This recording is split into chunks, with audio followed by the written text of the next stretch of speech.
Salut tout le monde, je suis Cody McBride, vous êtes bien sur la chaîne des rebuts du catch pour le journal du G1 spécial journée 6 et 7. Et c'est parti tout de suite après le petit générique, hein. Vous avez l'habitude, voilà, c'est cool, c'est bien. Let's go.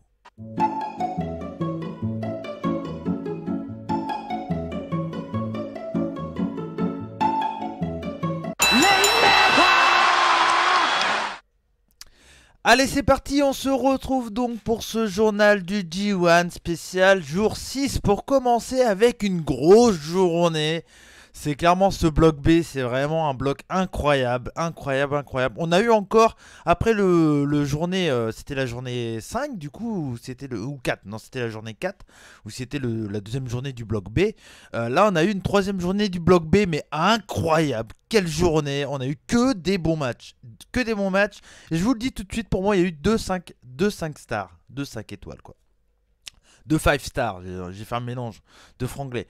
Ouais, il y a eu deux 5 stars. Clairement, c'était vraiment très très cool comme journée. Donc c'est parti, on va commencer tout de suite avec le premier match. C'était Toru Yano contre l'ami Kota Ibushi. Le match commence très rapidement avec un Yano qui cherche la bagarre d'entrée de jeu. Il essaye pas, encore une fois, hein, c'est pas la première fois dans ce G1, il essaye pas de faire du Yano. Il veut pas faire du Yano, il veut juste faire ce que fait son adversaire. Donc là, c'est Kota Ibushi en face. Automatiquement, Kota Ibushi, voilà, le mec, c'est un gros striker, il tape des moonsaults et tout. Mais Yano, du coup, il veut faire du strike, il veut faire du chain et tout. Donc il essaye de prendre l'avantage avec du chain wrestling, avec des petits paquets hyper rapides un peu partout. Et à un moment, il y a un Rana de Kota Ibushi. Derrière, il y a un crossbody qui est enchaîné vers l'extérieur du ring. Donc le match clairement commence très très bien, quoi. Je suis là, je fais oh là là, ça s'annonce un bon match. Et oui, Yano, moi maintenant, depuis le début, là, j'attends tout le temps les matchs de Yano, quoi. Je me dis, il y a un match de Yano, ça va être cool, bah ouais. Et donc, du coup, bah voilà, Toru Yano reprend l'avantage en envoyant Kota dans les barrières après, hein, après que Kota est allé à l'extérieur du ring. Puis il commence à refaire du Toru Yano. Voilà, il arrive, il commence à enlever toutes les protections du ring. Tac, il enlève la première, la deuxième, la troisième et la quatrième. La quatrième n'est pas enlevée. Ibushi reprend l'avantage à un moment parce qu'il fait un espèce de Phoenix Splash à l'extérieur pendant que Toru Yano était occupé à enlever tous les coins du ring. Fait un Phoenix Splash et là Kota Ibushi il enlève la dernière protection du ring, quand tu fais oh, putain mais c'est quoi ce truc encore, ça sent le traquenard quoi. Donc du coup le ring il n'y a plus aucune protection dans les coins. C'est là à ce moment là je me dis c'est clairement un truc qui a l'avantage de Toru Yano quoi. Du coup un peu plus tard du coup dans le match, Yano sort un strap. Vous savez, hein, le strap c'est les trucs blancs. Alors moi j'appelle ça des straps. Je sais pas trop le nom que ça exact. Moi j'ai toujours appelé ça un strap. Alors c'est peut-être le nom, hein, je sais pas. Bref, vous voyez, hein, c'est ce qui se met au niveau des poignets et tout ça pour garder le poignet en place. Et en fait, il utilise, pas pour le moment, mais le strap, il avait utilisé, pour ceux qui s'en souviennent, c'était lors du du match qu'il y avait eu l'année dernière entre lui et Kenny Omega, lors du G1, c'est G1, du coup, on est au 27, voilà, parce que c'est le 28. Lors du G1 27, Toru Yano avait utilisé un strap un peu de cette façon-là, qu'il a utilisé encore une fois dans ce match. Ça veut dire essayer d'attacher le poignet de son adversaire, tout ça. Et franchement, voilà, c'était très cool. Du coup, il sort le strap. L'arbitre fait non, non, non, non, non, tu lâches le strap et tout. Paf, il retire le strap. Et là, et là, et là Toru Yano, il sort un autre strap de son genou, quoi. Et en gros, dans sa genouillère, il y avait un strap. Le mec, il pense à tout. C'est le mec, ah bon, tu me l'as enlevé, attends. Clac, j'en ai un autre. Du coup, il commence à attacher les mains de Kota Ibushi. Comme ça, quoi, en gros. Devant. Donc il a les mains attachées comme ça, Kota Ibushi. Donc il est bloqué. Enfin, il peut faire ça, mais il peut pas, comment dire, bouger, faire ça, quoi. Il peut pas bouger les mains. Et du coup, à un moment, il y a une espèce de soumission de la part comment dire, de Kota Ibushi. Et Toru Yano arrive à contrer et il met l'arbitre, si vous voulez, dans le trou entre le torse de Kota Ibushi et les bras, quoi. Du coup, Kota Ibushi est comme ça et l'arbitre il est là, quoi. Et du coup, il est comme ça, sont bloqués. Et là, je sais pas pourquoi, Toru Yano, il nous sort un schoolboy sur Ibushi. Et du coup, ça a fait, ça a fait un gros neck bump à l'arbitre, quoi. Il vole sur la nuque, le mec. Il est complètement KO. Encore un ref bump, mais ça maintenant, voilà, hein, depuis que je l'ai dit, il n'y en avait pas beaucoup, je vois que ça tout le temps.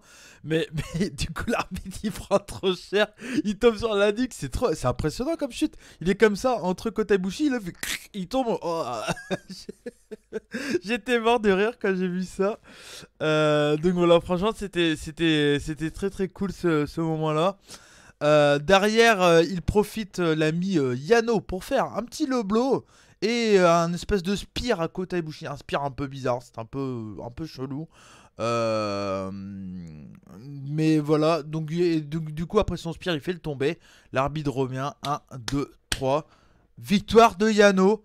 Yano qui gagne contre Kota Ibushi. Est-ce que Yano va prendre le D1, enfin faire perdre le D1 carrément à l'ami Kota Ibushi? C'est assez. Ça peut se jouer sur ce match-là, hein, parce que je pense pas qu'il va en perdre beaucoup d'autres, l'ami Kota Ibushi. Donc s'il gagne tout et qu'à la fin, bah, parce qu'il a perdu ce match-là, bah, il passe pas en finale, bah, il pourrait s'en mordre des doigts. Mais en même temps, on sait très bien que Toru Yano est toujours là pour voler comment dire, des matchs, quoi, pour faire perdre des adversaires. Il est pas là pour gagner le D1, Toru Yano. Il est là pour faire perdre le D1 aux autres. C'est ça la différence. Et le truc, c'est que Toru Yano, il a essayé de faire du strong style, ça n'a pas marché. Il a essayé de faire du soumission contre Zack Sabre, ça n'a pas marché. Là, il a dit, j'en ai marre. Il a fait du Toru Yano, il gagne le match. Clairement, je pense que le prochain match, ça va être du Toru Yano du début à la fin. Le mec, on le voit à la fin, il est là, bon, bah oui, bah en fait, c'est comme ça que je gagne mes matchs, quoi. Donc, je vais continuer à faire ça. Donc voilà. Bah, c'était vraiment un très bon match. Moi, j'ai bien aimé. J'adore Yano de toute façon, donc vous le savez. Moi, j'aime beaucoup Yano. Kota Ibushi, ça reste un excellent catcheur, hein. Le mec, les mains liées, te tape un moonsault, tu fais, ouah, laisse tomber, quoi. Pour taper. Moi, j'en ai fait des moonsaults dans ma vie. Et je vous m'étonne pas, hein. Vous savez, peut-être, j'ai fait du catch pendant un moment. Et je sais très bien ce que c'est de faire un moonsault. C'est très compliqué. Et clairement, généralement, tu as quand même besoin de l'espace de tes. Enfin, de l'élan de tes bras, quoi, pour t'aider. Le mec, il est tellement agile, les mains liées comme ça, il te tape un moonsault. C'est impressionnant, ce mec. Donc voilà, bon. À voir, mais en tout cas, ça donne un peu de suspense dans la continuité du tournoi. Du coup, Yano qui arrache sa première victoire. Donc, il y a une victoire et 2 défaites. Et Kota Ibushi, bon, voilà, il perd, mais bon, il a quand même 2 victoires et 1 défaite. Donc voilà. Ensuite, on enchaîne avec un match. Mon Dieu.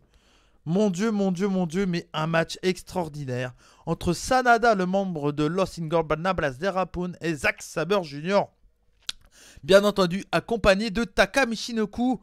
Come on over here. Voilà, c'est bon. C'est bon, je l'ai noté. Maintenant, je sais, il n'y a pas de souci. Du coup, Taka Michinoku, c'est Botch dans sa promo. Et ça m'a fait assez rire parce que le public s'est totalement foutu de sa gueule du coup. Et clairement, donc du coup il fait sa promo, il finit et il quitte le ring mais genre trop dégoûté. Et tu vois Zack Sabre à côté, non t'inquiète pas, c'est pas grave, c'était bien quand même et tout. Tu sais, c'est trop petit ça, il est trop vénère. C'était trop cool, moi j'aime bien aimé. Et puis bah, le public japonais, dès que tu te foires, il se fout bien de ta gueule comme il faut. Comment dire, ce match-là pour moi, c'est le premier 5 star de cette soirée. Ce match-là est incroyable. Il y a plein de spots. Il y a plein de spots d'épines rapides, des soumissions. Il y a un qui compte, l'autre qui recompte, l'autre qui recompte, l'autre qui recompte. Ça s'arrête jamais. Ce match est incroyable. Je vais pas vous dire les spots qu'il y a, tout ça. Je peux juste vous dire, si vous l'avez pas vu, allez le voir. C'est un match extraordinaire. Il y a des comptes de partout. Des comptes qu'on n'a jamais vus. Moi, ça fait 20 ans que je regarde du catch. Il y a des trucs que j'ai jamais vus. Je sais pas d'où ils sortent ça, les mecs. Mais là, ce match-là, il est incroyable. Je peux juste vous dire, allez le voir. Faites-moi confiance. Allez-y, les yeux fermés. C'est un match extraordinaire. C'est vraiment un bon temps. Il y a juste ce qu'il faut, quand il faut, où il faut. C'est pas très compliqué, mais c'est vraiment un match. C'est du tac, tac, tac, tac. C'est du à toi, à moi. Ça s'arrête jamais. Les deux hommes sont à égalité. Du début à la fin, on sait pas qui va gagner. Et clairement, voilà, c'est un super match. Allez-y, allez-y, clairement, allez-y. Du coup, je vais pas vous dire qui gagne. J'ai pas envie de vous spoil sur ce match si vous l'avez pas vu. Bon, je pense que si. Allez, bref, je suis désolé les amis, mais clairement faut aller le voir. Si vous l'avez pas vu, allez-y. C'est quand même une review, donc je vais quand même vous dire qui a gagné, c'est le plus important. Du coup, c'est une victoire de Sanada sur un petit pin sur... alors attendez. Après, Sanada arrive à surprendre. Oui, voilà. Donc en gros, c'est un petit pin de Sanada à la fin, mais vraiment sur des moves extraordinaires. Vraiment, c'est de l'art. C'est de l'art, ce match, c'est de l'art. C'est du grand art. Et du coup, ouais, victoire de Sanada sur un petit paquet. Mais franchement, j'ai vu ce match, j'étais là, mais... je... Incroyable. Moi, je dis 5 stars. Si on parle que du in-ring, c'est vraiment un 5 stars. Il n'y a rien à dire. C'est parfait. C'est aussi... J'ai pris autant mon pied sur ce match que sur un match style Ricochet Will Ospreay. Mais un Ricochet Will Ospreay qui se passerait que au sol. Que au sol. Donc que des moves extraordinaires, hyper rapides. Et ça se passe que au sol. Bon, il y a des petits moves un peu debout, mais voilà. Allez-y, faites-moi confiance. C'est un match extraordinaire si vous l'avez pas vu. Et si vous l'avez vu, je pense que vous serez d'accord avec moi. Donc voilà. Pour moi, c'est un bon 5 star. Il n'y a rien à dire. C'est génial du début à la fin. Donc voilà. Victoire de Sanada, qui a 2 victoires et 1 défaite. Et Zack Sabre Jr. qui a 1 victoire et 2 défaites. Mais un match incroyable. Hein, clairement, allez-y. On enchaîne encore avec un gros match. C'était Juice Robinson. 2 défaites contre Tetsuya Naito. 1 victoire et 1 défaite. Juice, il arrive sur le ring, le mec.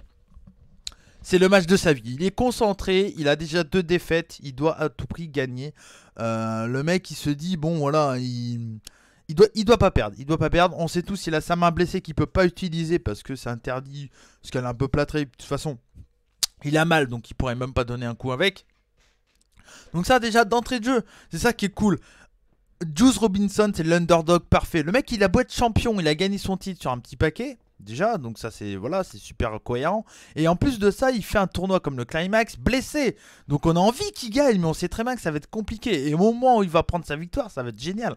Et moi j'ai cru vraiment que dans ce match, ça pouvait être le moment. Mais clairement, c'est vraiment un booking hyper intelligent du début à la fin. Du coup, d'entrée de jeu, Naito voit que Juice a sa main blessée. Hein. D'entrée de jeu, il attaque la main, quoi. Naito, catcheur hyper intelligent. Le mec, il réfléchit pas, il voit. Ah, t'es blessé là. Attends, bam. Il lui met un coup direct dans la main.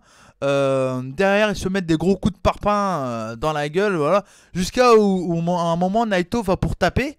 Juice se protège comme ça.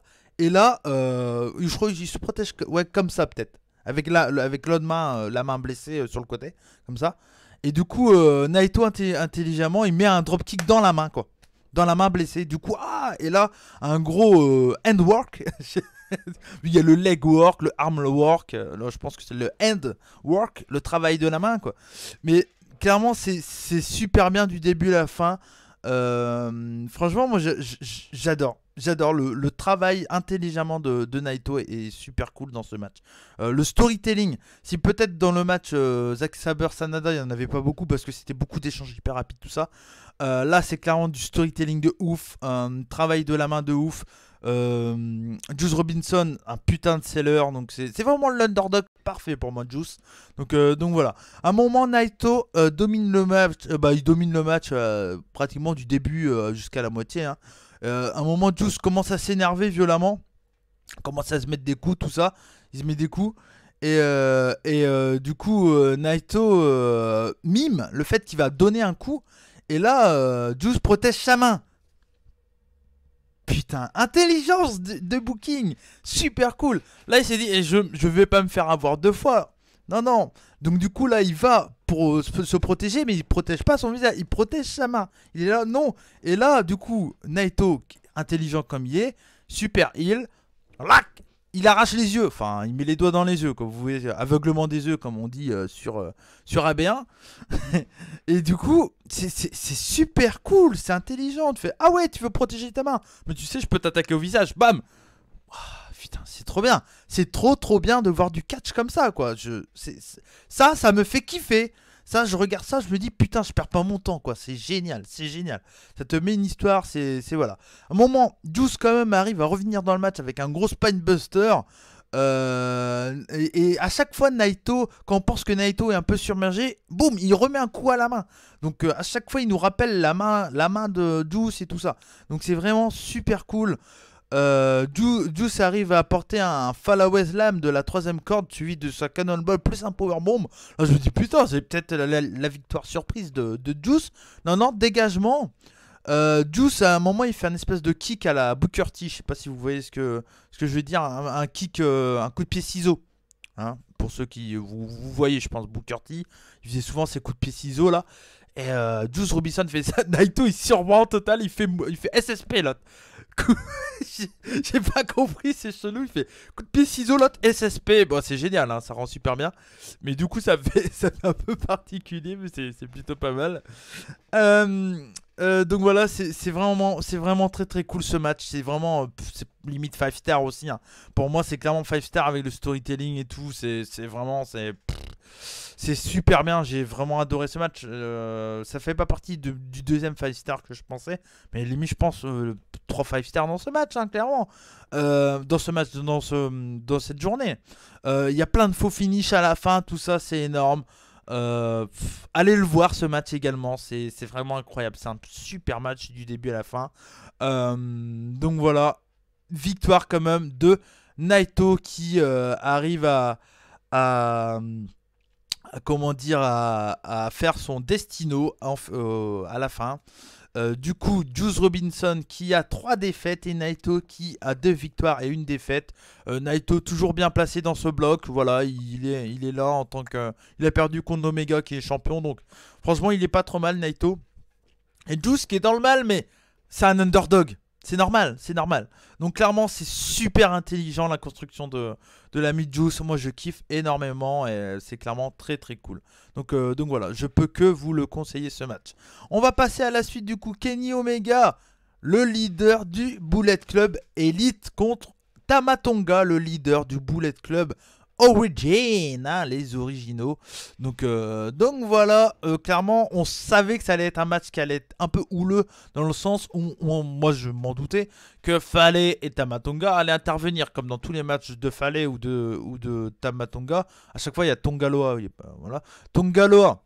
Pas Tamatonga, Tongaloa qui intervient à chaque fois. Et quand c'est un match de Fale, c'est Tamatonga. Quand c'est un match de Tamatonga, c'est Bad Luck Fale et Tongaloa. Enfin voilà, à chaque fois ils interviennent et c'est ce qui faisait le Bullet Club avant. Donc c'est trop bien. Ils reviennent vraiment aux sources. Les originaux, boum, ils interviennent tout le temps. On aime ou on n'aime pas, mais c'est des heals et ils font très bien le taf. Le booking est super bien du Bullet Club Origin. Ils reviennent aux sources, donc ça c'est super cool. Si vous n'avez pas suivi un peu l'histoire du Bullet Club, à l'époque, Carl Anderson, les Prince David, enfin les Finn Balor, tout ça, les Tamatonga et autres, bah, c'était ça. Ils étaient tout le temps autour de ring, dès qu'il y avait un moyen, bam bam bam bam, ils attaquaient. Un match que je peux vous conseiller de cette époque que moi j'ai vraiment aimé, c'est une finale d'un Best of Super Junior. Ça devait être en 2013 ou 14, je sais plus exactement. Je crois que c'est 2014. C'est Prince David, donc Finn Balor contre Chris Sabin. Ou non, Chalet. Son coéquipier à Chris Sabin, Alex Chalet, et des Motor City Machine Gun. Et ce main event, je trouve que, enfin ce match, je trouve qu'il est vraiment cool. Ça montre ce que c'était le Bullet Club et ça montre ce que c'est le Bullet Club Origin maintenant. Donc voilà, je vous le conseille. Dès qu'il y a un mec à l'extérieur, boum boum boum, on attaque, c'est le bordel. Donc le match n'a pas commencé. Et d'entrée de jeu, Tongaloa et Fale arrivent et détruisent Omega, quoi. Le match n'a pas commencé, attention, la cloche ne sonne pas. Ils arrivent sur le ring, boum boum boum, ils défoncent. Direct derrière le Bullet Club Elite. Donc Chase Owens et Adam Page arrivent pour défendre Omega. Il y a un petit bordel, machin, tout ça. Et là, du coup, il y a un petit bordel. Voilà, excusez-moi, il y a un petit bordel. Et au final, les deux équipes sont un peu KO. Et là, le match est lancé. Omega, il fait un gros dive dans le tas.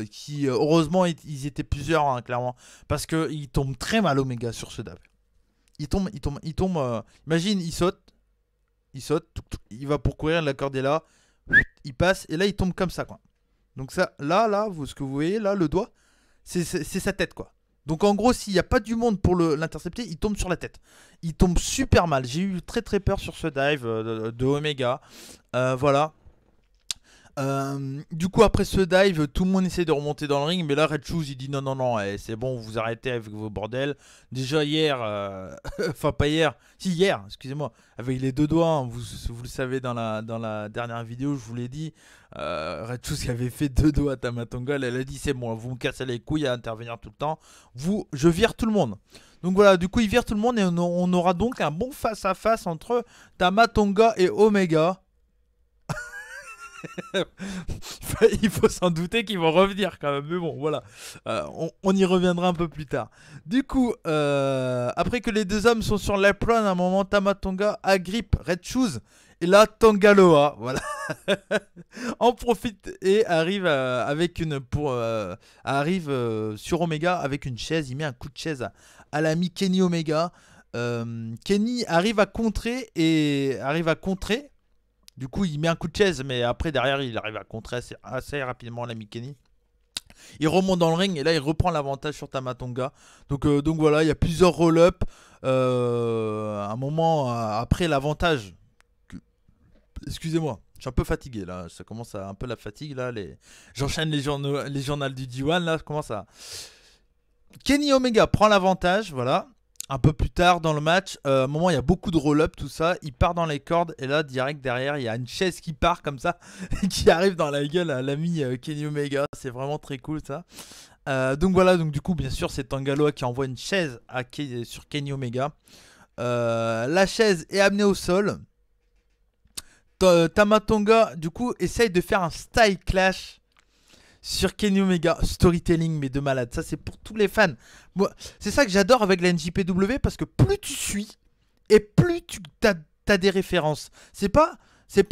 T'as pas cette sensation de regarder, de perdre ton temps. Tu te dis, putain, je regarde ça depuis longtemps, une telle date et tout. Bah, grâce à ça, je comprends certaines références. Certaines personnes, peut-être, qui suivent. Bon, le style clash, tout le monde sait que c'est AJ Styles, mais des fois, il y a des références qui sont pas aussi flagrantes. Et du coup, bah, on comprend pas tout. Si tu t'es. Bah, moi, je suis la NJP depuis 2 ans et demi, 3 ans. Vraiment à fond. Mais clairement, j'ai pas attendu. Je sais très bien ce qui s'est passé avant. J'ai tout regardé. Je suis en train de me taper tous les Wrestle Kingdom, tous les shows du Tokyo Dome là en ce moment. Donc je commence à apprendre les catcheurs des années 90 de NJP, tout ça. Et clairement, si t'es un vrai fan constant de la NJP, t'as plein de références tout le temps qui sont super cool. Et t'es hyper content de les avoir. La VVE, t'as pas du tout ça. Mais bon, on n'est pas là pour comparer. Mais voilà, c'est un point que j'adore du côté de NJP. On est remercié d'être fan de NJP. Et ça, c'est cool. Je trouve que ça, c'est super cool. Du coup, la chaise, elle est amenée au sol. Tama Tonga va essayer de faire un strike clash sur Kenny. Mais là, Red Shoes, il voit la chaise. Il fait non, non, non, non, non. Il met un coup de pied dedans. Il met un coup de pied dedans dans la chaise. Du coup, Tama Tonga, il est énervé. Il fait un stun gun à Red Shoes. Et donc, du coup, bah, le match, il est arrêté. Et là, DQ, du coup, de Tama Tonga. C'est super, c'est super. C'est le Bullet Club Origin, c'est vraiment des gros enculés. Ils gagnent pas leur match, mais ils s'en branlent. Eux, ils s'en foutent de gagner, ils s'en bat les couilles. Clairement, en plus, Tama Tonga, il a gagné contre comment dire, Juice Robinson. Je pense que Tama Tonga aura un match pour le titre US. Donc, clairement, ils s'en foutent totalement. Et ils sont là juste pour foutre le bordel, pour faire chier, pour faire leur loi. Et du coup, c'est très cool. Kenny Omega, toujours aussi bien, parce qu'il gagne, du coup. Mais voilà, il gagne par DQ, mais. Super construction du match, vraiment pas grand chose à dire. À la fin du match, le Bullet Club original veulent casser le cou de Omega. Ils mettent une chaise autour du cou, ils veulent faire un stun gun au niveau avec la chaise autour du cou. Là, ils sont en préparation. Et le Bullet Club Elite arrive avec Kota Ibushi, Chase Owens et Hangman Page. Ils arrivent et puis ils défendent Kenny Omega.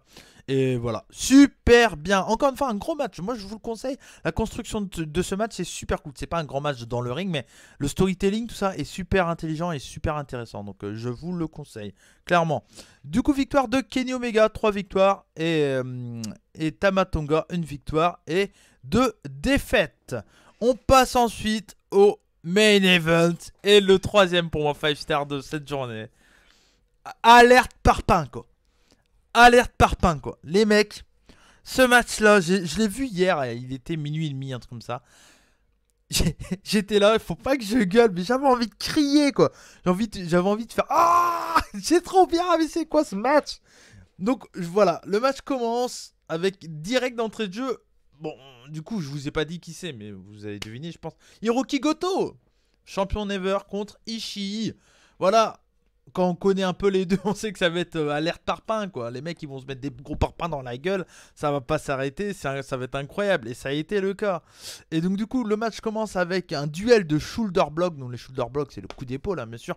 Mais pas des coups d'épaule du style pour mettre au sol, après faire une internationale ou un truc de... Non non non non, c'est juste pour se casser la gueule. C'est pas, allez vas-y t'es où, viens, pas. C'est les mecs qui se mettent dans la gueule.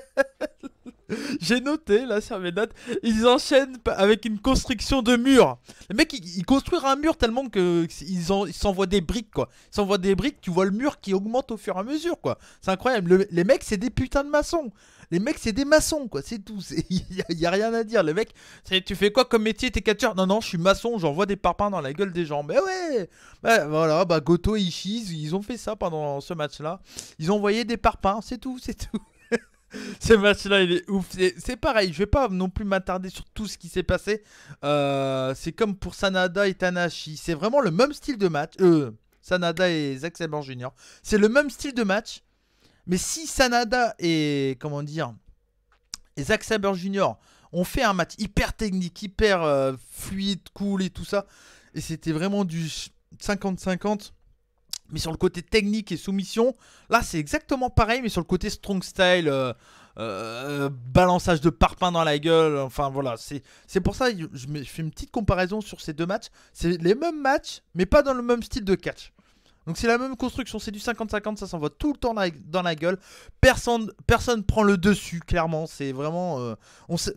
du début à la fin, j'étais impossible de savoir qui allait gagner quoi. Des fois on sait à peu près et tout, mais là, impossible de le savoir. Donc voilà, c'était vraiment... C'était trop cool quoi, c'était trop cool. Ce match là c'est incroyable.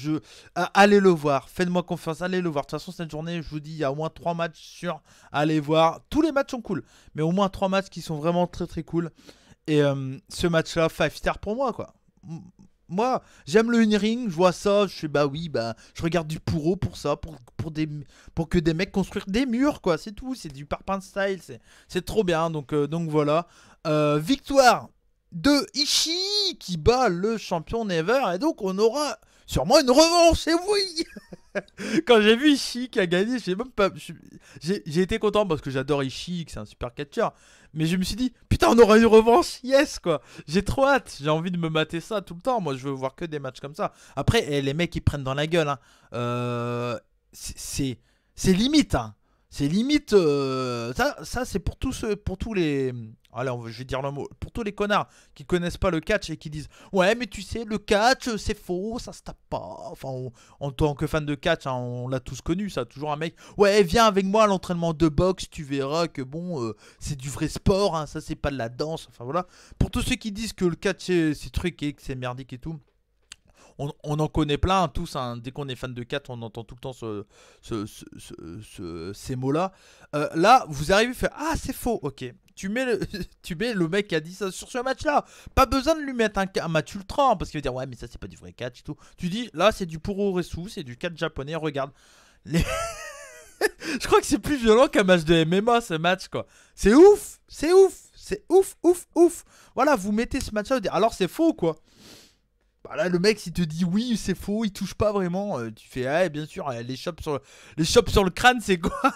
Oui, parce qu'il y a des chops sur le crâne, faut pas. Non, mais allez voir ce match, je crois que c'est mon match préféré depuis très très longtemps, quoi. C'est super cool. C'est super cool, un gros match qui se met dans la gueule. Du coup, Ishii qui gagne ce match, on aura une revanche, sûrement pour le Team Never, du coup, et ça c'est cool. Donc voilà. Victoire de Ishii, deux défaites et une victoire. Oh, je me suis gouré, je pense. Je pense qu'il y a 2 victoires et une défaite, l'ami Ishii. Je pense. Je crois pas qu'il avait perdu 2 fois. Non, il avait gagné. Donc non, il a 2 victoires et une défaite. Goto a 1 victoire et 2 défaites. Ça me paraît bizarre aussi, ça. D'ailleurs. Est-ce que je me suis pas gouré un peu? Non. Ah non, ils avaient 1 victoire, 1 défaite chacun. Donc voilà, c'est ça. Ishii, 2 victoires et 1 défaite. Et Goto, une victoire et 2 défaites. Donc voilà. Ishii, la preuve que Ishii est tellement au bout de sa vie. Parce que normalement, généralement, en main event, dès qu'il y a un main event, clairement, celui qui a gagné fait un petit discours, tout ça. Déjà, de base, Ishii, c'est pas un mec qui parle au micro, tu vois. De base, il parle pas au micro. Mais derrière, on se dit, bon, il va quand même parler. Et non, le mec est tellement mort, il est amené par les Young Lions dans les vestiaires. Et même pas, il s'arrête au niveau de la presse. Généralement, il parle à la presse et ils disent un petit commentaire sur comment le ressenti de leur match et tout. Là, même pas, le mec, il rentre dans les vestiaires KO et tout direct. Et c'est trop bien, ça va tellement bien avec le personnage de Ishii. Le mec, c'est un bagarreur. Le mec, c'est un. Voilà, il est là, tu le vois arriver comme ça. Putain, j'adore ce mec. C'est un putain de bagarreur. Voilà. J'ai pas de mots tellement que c'était super cool. Donc clairement, c'était un super match. Je peux que vous le conseiller.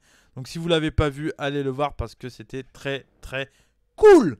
Et on va passer du coup au jour 7. Allez, ça va aller beaucoup plus vite parce que c'était quand même beaucoup moins intéressant aujourd'hui. Clairement, je vais vraiment pas prendre mon temps, hein. On va comme ça va faire une vidéo assez rapide. C'était vraiment pas une grosse journée. C'était pas mauvais. C'était pas mauvais, clairement. Mais c'était pas incroyable. Après, voilà, l'affiche donnait un peu moins envie que celle de hier, quand même, faut dire. Mais bon, voilà. Du coup, Michael Elgin, qui avait un match. Excusez-moi. Ah, voilà. Bref. Michael Elgin, 2 victoires et 1 défaite contre Yoshihashi qui a 3 défaites. Je m'attendais à un match plutôt cool, mais clairement c'était même plus que cool, hein. C'était vraiment un très très bon match. Un match super équilibré. Yoshi prend l'avantage sur des souplex. Après Elgin il met une grosse lariat comme dans son habitude. Voilà, c'est super cool, match assez classique, mais voilà, très cool. Elgin pour moi il est toujours aussi impressionnant dans un ring. Le mec il fait des chops de dingue tout le temps et tout. C'est vraiment incroyable. C'est du 50-50 du début à la fin. Voilà, c'est vraiment un très bon match. Même si Elgin domine un peu, on va dire la deuxième partie du match, du début à la moitié, c'est du 50-50 à peu près. Mais à partir de la moitié, Elgin, plus on arrive sur la fin, Elgin domine le match quand même. Mais voilà, Yoshi fait tout le temps des petits retours dangereux. Genre, Elgin va pour faire un sit-down powerbomb, hop, contre, petit paquet, roll-up, 1, 2, 95, tac, tac. On fait, ouh, putain, Yoshihashi, il a failli voler la victoire. Et à un moment, du coup, il y a un enchaînement de Yoshihashi. Et je me dis, un super enchaînement, ça s'enchaîne super bien, plusieurs prises et tout. Et là, il y a 2,95. Je me dis, putain, mais ils vont pas la donner, la victoire à Yoshihashi, quoi. Ils vont pas la donner, ils veulent pas la donner, quoi. Yoshihashi va faire la boulette pendant tout le G1, quoi. Et bah non, je me suis encore trompé, bien sûr, hein, bah oui, ça serait trop facile si je dirais que la vérité. Victoire de Yoshihashi qui prend la victoire sur l'ami Elgin. Donc il gagne grâce à son karma. Cette prise porte super bien le nom. Le mec il a eu le karma, quoi. Voilà, c'est le vrai nom de la prise, hein. C'est un Purple Handle Half Nelson Powerbomb. Donc si vous voyez, il part avec le bras un peu bloqué. Hop, il le soulève. Pouf, il tombe en Powerbomb. Une super prise, un beau finish. Il gagne grâce à ça. Eh ben, c'était vraiment un super match. Et peut-être, je pense, pour moi, le meilleur match d'aujourd'hui avec Minoru Suzuki et Jay White. Mais clairement, pour moi, c'était vraiment un excellent match. Comme quoi Yoshihashi, il est vraiment... des fois, il va être vraiment très très cool à regarder. Et des fois, il est vraiment pas terrible. Donc voilà. Là, c'était vraiment un très très bon match. Yoshihashi qui prend sa première victoire du coup. Une victoire et 3 défaites. Elgin qui prend... qui perd pour la deuxième fois du coup. 2 victoires et 2 défaites. Et oui, parce qu'on est déjà au 4e jour de ce bloc A. Donc voilà. On enchaîne du coup avec Bad Luck Fale, avec Tangaloa bien sûr, hein, il est toujours accompagné de Tangaloa contre Evil. Du coup, on commence tout de suite avec le match. Bad Luck Fale et Tangaloa va pour faire leur tout suite en bas, hein, c'est le tout suite à la mode origine, quoi. Il y a un tac comme ça là, voilà, ça fait classe au lieu de le faire en haut, parce qu'en haut c'est trop Bullet Club Elite. Là c'est tac tac. Donc c'est bien, c'est un signe de ralliement différent, donc c'est plutôt cool. D'ailleurs le tout suite ils font plus, ils font le one suite, hein, toujours, du coup. Bullet Club Elite, voilà. Derrière Du coup derrière, donc Fallait va faire pour faire le tout site renversé. Evil attaque direct Fallait. Ça part un peu à l'extérieur. Fallait envoie Evil dans les barrières. À un moment, il y a Fallait qui prend une chaise. Il va essayer de l'amener dans le ring. Et comme il y avait eu dans son dernier match, Tangaloa en profite du coup pour attaquer Evil pendant que l'arbitre est occupé. Il y a une bagarre dans le public, Fallait prendre la domination du match. Rien d'exceptionnel. Il attaque un peu le bras de l'ami Evil. Mais voilà, c'est vraiment rien d'exceptionnel. C'est plutôt sympa. Un peu plus tard dans le match, il y a un moment à la Eddie Guerrero. Et ça, j'ai trouvé ça cool. Evil prend la chaise.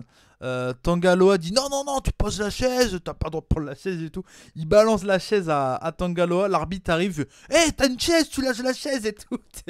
Et derrière Evil, il court, il prend une autre chaise. Il tape Fallait avec la chaise. Donc, ça, c'était vraiment un spot vraiment assez sympa. Voilà, match équilibré. Pas grand chose à dire, hein, on va aller vite, hein, je vous ai dit dans cette journée. Il y a un ref bump, qui est plutôt cool. Il y a un ref bump encore une fois. C'est Fallait qui balance Evil dans l'arbitre. Du coup, Tamatonga arrive. Non, Tongaloa arrive dans le ring. Il veut taper Evil, mais Evil se baisse et du coup, il met une lariat à Fallait. Derrière, Bushi, membre des Los Ingobernables des Rapoon, arrive. Il fait le Black Miss à l'ami de Tongaloa. Tamatonga arrive. Il fait son stun gun sur Bushi. Derrière, Naito arrive, fait un espèce de spinning kick à Tamatonga. C'est un gros bordel. Evil de Evil. Evil de Evil. Hein. Le Evil, c'est son STO, bien sûr. Mais l'arbitre, voilà. L'arbitre va pour compter. Et là, il y a tout le monde autour qui est allongé. Il fait... Non, non, non, non, là, dégagez tout le monde, il y a trop de monde dans le ring, il y a eu des interventions, moi je compte pas, voilà. Donc il vire tout le monde du ring, donc du coup il compte pas. Evil se relève, et là Tamatonga arrive, il fait son stun gun sur Evil. DQ. Victoire de Evil par DQ. C'est super, ça continue le bon booking du Bullet Club Origin. Voilà, ils s'en foutent de gagner. Ils veulent juste casser la gueule. Et ça, c'est cool. C'est les gros bad guys. C'est les vrais bad guys, le Bullet Club Origin. Donc voilà, troisième victoire de Evil et une défaite. Hein. Evil qui est vraiment très bien dans ce D1. Derrière, Fallait à une défaite et 3 victoires. Donc voilà. On passe ensuite peut-être au meilleur match également de cette journée entre Jay White qui avait 3 victoires contre Minoru Suzuki. Une victoire et 2 défaites. Minoru Suzuki qui avait très mal commencé le G1 et qui arrive petit à petit à s'en sortir. Minoru, il veut la bagarre. Hein. Voilà, Minoru, ça reste Minoru Suzuki. Il veut la bagarre, il veut rentrer dedans. Mais à chaque fois, White, il se barre. White, c'est un peu, comme je le dis tout le temps, c'est un peu la pupute. Le mec, il essaye de se casser, tout ça. Et voilà. Et à un moment, ça énerve Minoru. T'as White, il est à l'extérieur du ring en train de se la péter. Il fait son Randerton, là, comme ça. Il est en train de se la péter. La Minoru, il s'est fait hey, qu'est-ce que tu fais? Il arrive, il lui met des coups dans le dos. Il fait c'est bon, maintenant, on arrête de rigoler. Minoru, du coup, prend l'avantage avec une clé de bras dans les cordes. Hein. Il fait une élongation du bras au niveau de la corde. Donc voilà, à un moment, il y a Suzuki. Et qui est allongé un peu plus tard dans le match, hein, j'avance assez vite. Suzuki qui est allongé dans le match, avec la tête sur les plans de mes côtés extérieurs.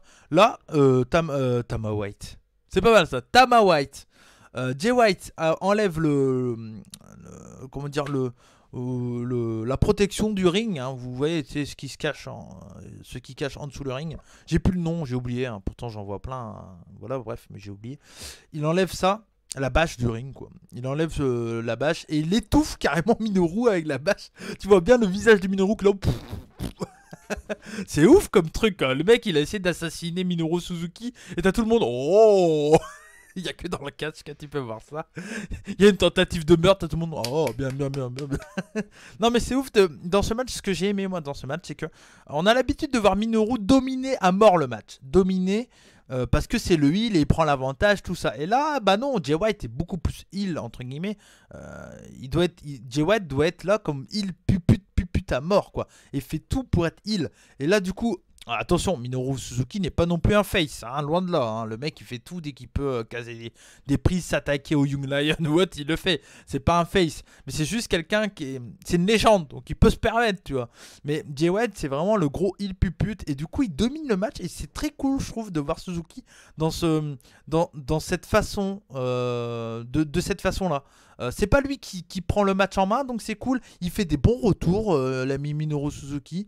Franchement, j'aime bien. Il revient dans le match. Juste à un moment, il se fait dominer un peu la gueule, tout ça. À un moment, il revient dans le match. Il tord la main de Jay White. Puis il est comme ça.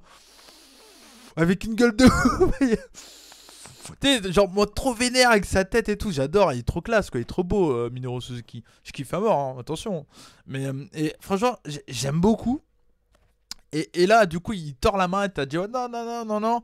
Il y a plusieurs spots très cool. À un moment, il y a des shops de White. Et puis t'as Minoru, il fait come on, come on. Il commence à gueuler. Il dit ouais, vas-y, joue à ça, on y va. Hein. Je suis Minoru Suzuki, tu peux y aller, quoi. Et du coup, voilà, la fin de match est vraiment très très cool. À un moment, Red Shoes a les yeux tournés. Il y a White qui essaie de faire un low blow à Minoru.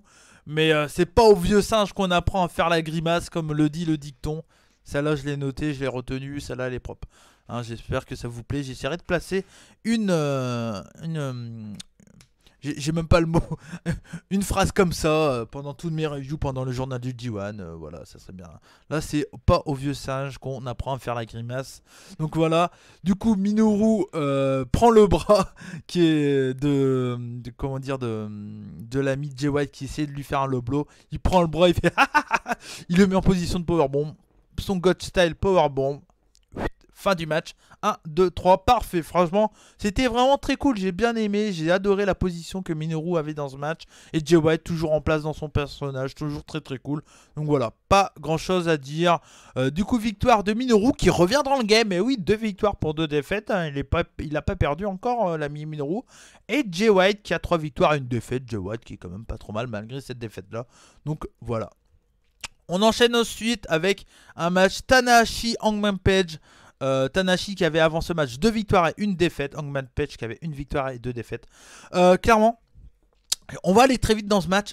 J'ai pas grand chose à dire. C'est le match RAS. Et également pareil pour le dernier match. C'est vraiment des matchs très très cool, très plaisants. Mais en fait, c'est ça. C'est très plaisant. Il n'y a pas grand chose à dire, c'est du booking vraiment très cool, c'est parfait. C'est du à toi, à moi, tout le temps, tout le temps. Il y a des spots assez drôles, hein, comme par exemple au début, il y a comment dire, Tanahashi qui fait du air guitar. Il balance la guitare à Hangman Page et Tanahashi dit allez, joue un peu et tout. C'est une air guitar, hein. Il n'y a pas vraiment une guitare, donc il est comme ça, l'ami Hangman Page. Et là, Hangman Page il prend la guitare, il fait non, et il casse la guitare, la fausse guitare. Du coup, t'as tout plus. Oh, il y a que dans le casque que tu peux voir ça. Les mecs ils gueulent parce qu'ils ont cassé une air guitare, quoi.